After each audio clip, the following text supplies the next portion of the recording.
Magsiservice po tayo dito. Akala niya battery pero palyado. Ito po yung andar ng makina.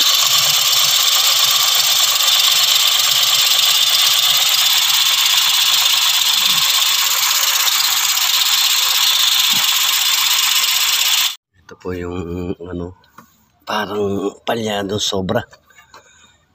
Hindi po natin maano itong niya. Check muna po natin itong mga coil niya. Check muna po natin to, parang palyadong hindi gumagana.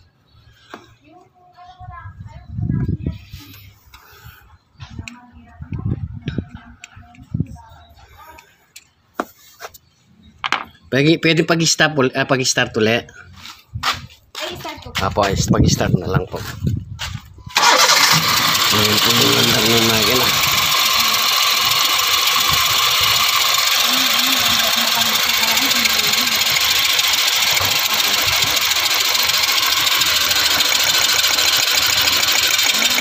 Itong umaandar po itong isa. Umaandar po. Umaandar din ito. Ito po barang pati ito. Itong isa. I-check po natin muna. Yan po yung andar nyo. Honda City.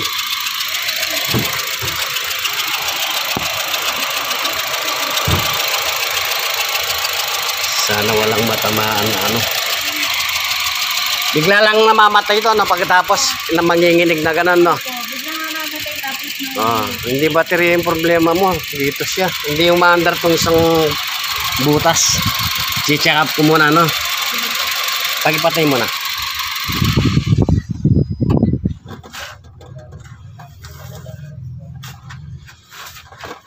Ito siya. Pinagpalit po natin tong coil. Test muna natin sa coil.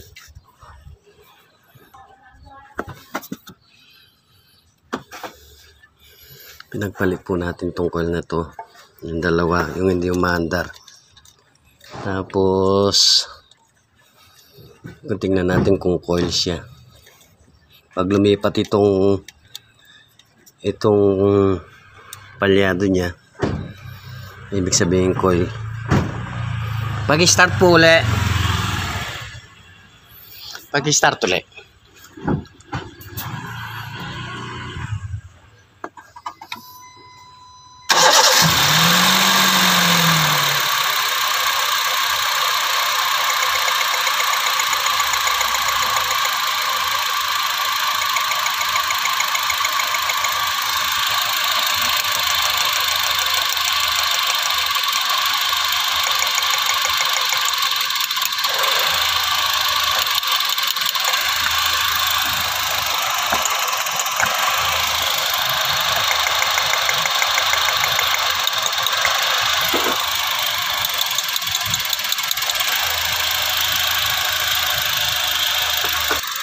Yan po gumanda.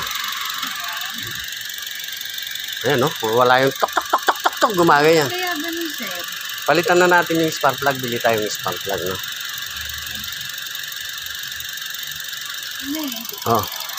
Yung coolant, kahit hindi ka magpalit ng coolant, walang problema yan. Basta't importante itong makina. Ito kasi kahit na basta't may coolant, ang lang sa coolant,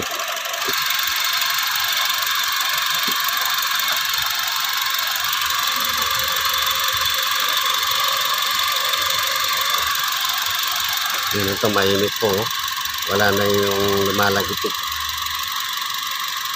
Palyado kanina ang lakas wala naman check engine siya. Ikakambyo natin kung manginginig siya. Yan, tumahimik na okay na yung andar pati yung RPM.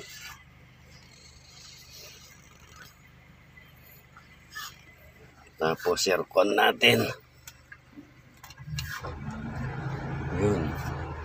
Normal na po. Nasa na yung hindi na gumagalaw. Hindi tulad kanina talagang mapisig. palyado, tapos maingay pa yung makina. Yan, nakaload po lahat yan. Pati ilaw load natin yan. Nakaload na po, okay naman po. Normal lang yung RPM ngayon. Nakaload lahat.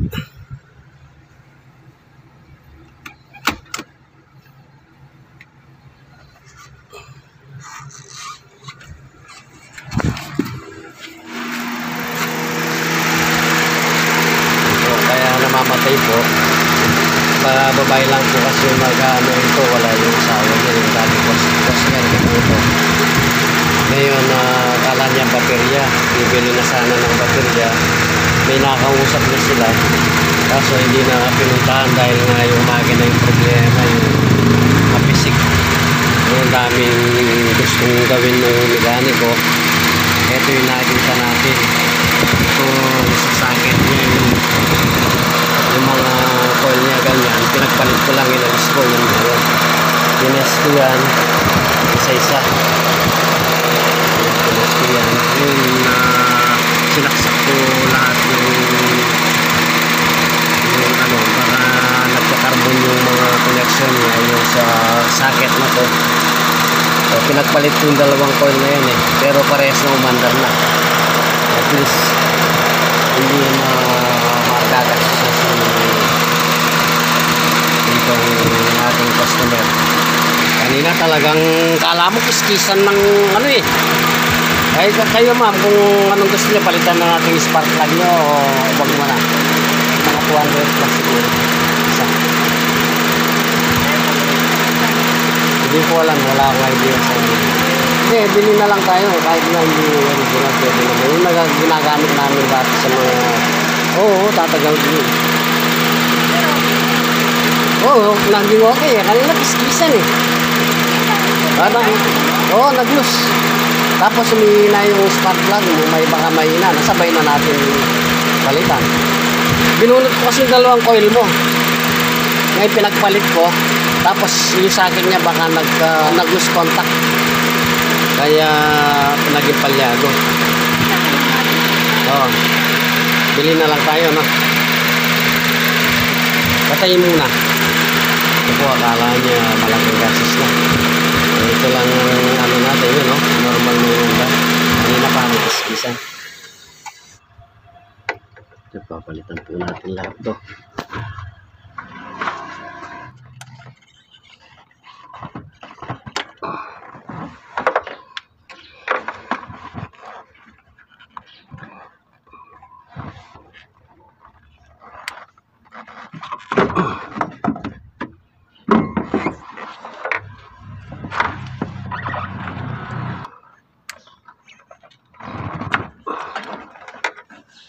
Kailan nyo nakausap yung gagawa dapat dito?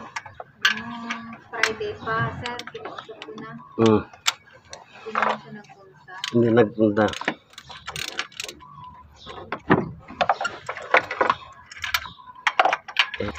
Pero para po hindi na palitan ko na itong spark plug niya para minsanan pong gawa. Para hindi na madoble yan itong ating customer. Para makatipid siya. Total, magme-menos ka sa pagod at saka pagkalas kasi mahirap kung kalasin itong mga spark plug niya, lalo na singitan. Tapos marurubok pa itong mga socket na to, yung mga socket na ganito, hirap tanggalin.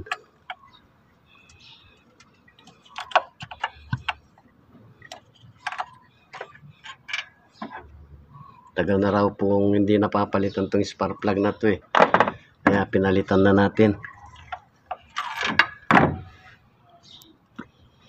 Ilang taon na raw po ito Kung yung gagamitin natin spark plug. Hindi yun yung inaano mo sa akin?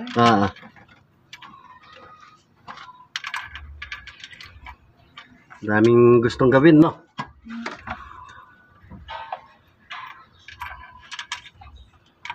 Hanapin to. Kaya nga, sir. Hirap po din ng tilapin. Buti na lang. Pwede ka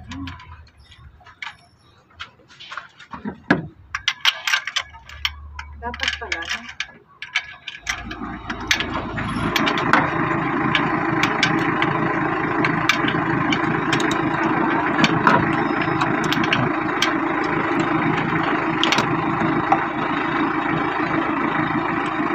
Kala ko nga, malaki na yung gagastusin mo nga eh. Nangalawang, sir. Yung contact niya na Ayun na, isa na parang 3 butas. Kaya pag dinala mo sa ibang ano, hindi alam yun. Malaki. Ang dami nang sasabihin problema na eh. Oo. Kala ko nga, baterya lang ang ano eh.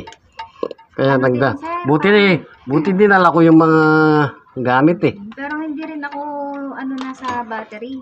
Kasi baka may ibang part na ano, problema. Kasi sabi ko, nakakapagtaka, 1 year pa lang yung battery. Ayun nga, 1 year pa lang sabi ko. 1 year pa lang. Eh, tumatagal po ba yan? Ilang years? Yung mga ganyan, ngayon yung mga baterya dahil recon na lang.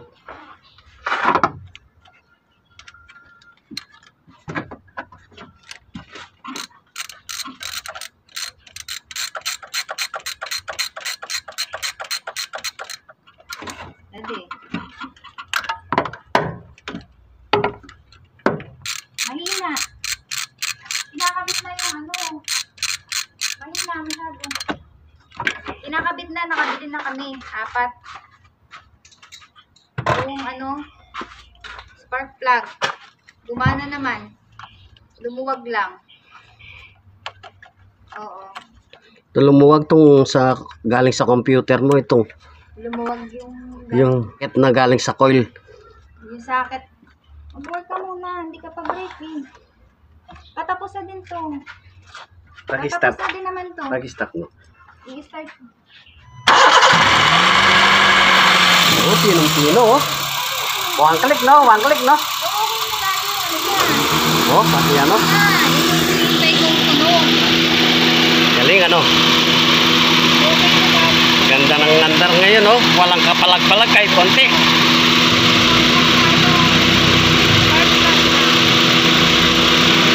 Oh, okay na. Kanina parang kiskisan eh, parang kumakatok. Tapos biglang mangingingin na gano'n, mamamatay no. Ayan ang andar dati. Eh. Tingnan mo yung ay, ganda ng andar oh. Oo, ganda ng andar. Tapos 165,813. Matagal-tagal pa. Ganda ng ano ngayon, naka-aircon pa oh.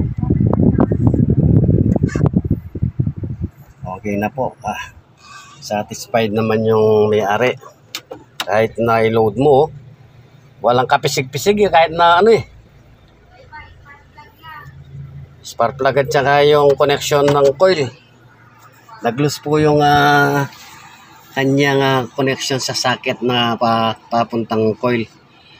Kaya pinalitan na rin po natin tong spark plug niya para lalong gaganda itong power. Itong kanyang supply na power supply. Yung current na lalakas yung pitik ng spark plug. Sandali ano itong buga ng injector, yung gas. Sandali matunaw, mapuputok sa loob. Kaya gumanda yung andar. Ito po, okay na po siya.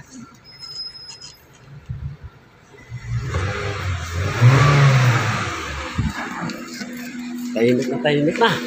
Okay na, sir. Oo, panaka-aircon pa yan ha. Kanina, pag-start ko pa lang, parang sabi ko parang kumakatok ha. Gumaganyan, parang biglang mamamatay no.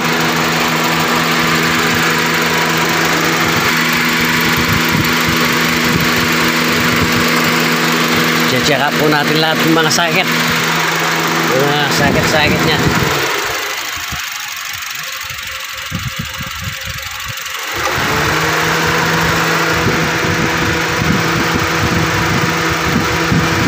Okay pa yung ano, gusto palitan, okay pa yung fluid mo eh.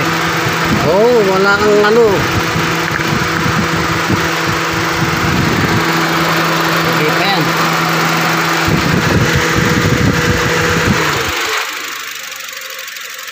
Pagkipatay muna, check up natin yung kulang ko.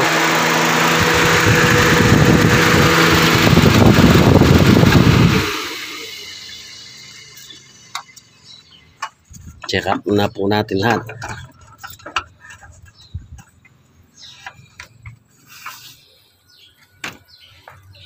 Oh, puno naman, oh.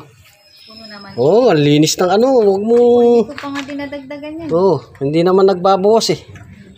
Tsaka huwag siya, hindi wag mong paniwalaan yung ibang.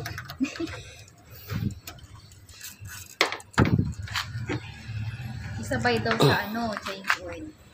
Yung kulay. Okay. Ito po, salamat po. Okay na po siya. Malinis mo na. Ito po, pauwi na po tayo. Nanginginig po yung makina. Kaya palyado siya, pinabibili din po ng baterya. Yung baterya daw po, kulang sa 5,000. Tapos yung estimate na gagastusin pa, kulang sa 10,000. Bali lahat, 15,000. Yan po yung in-estimate sa kanya.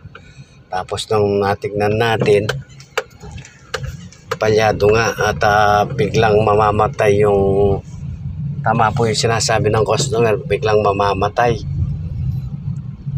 Ayun po, tapos bigla siyang mamamatay, nanginginig dahil nga palyado siya.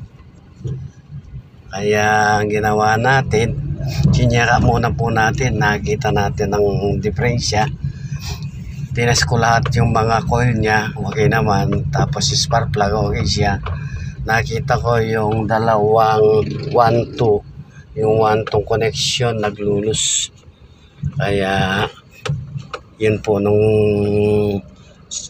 binunot ko, tapos nininis ko ng konti, sinalpak ko, umokay siya.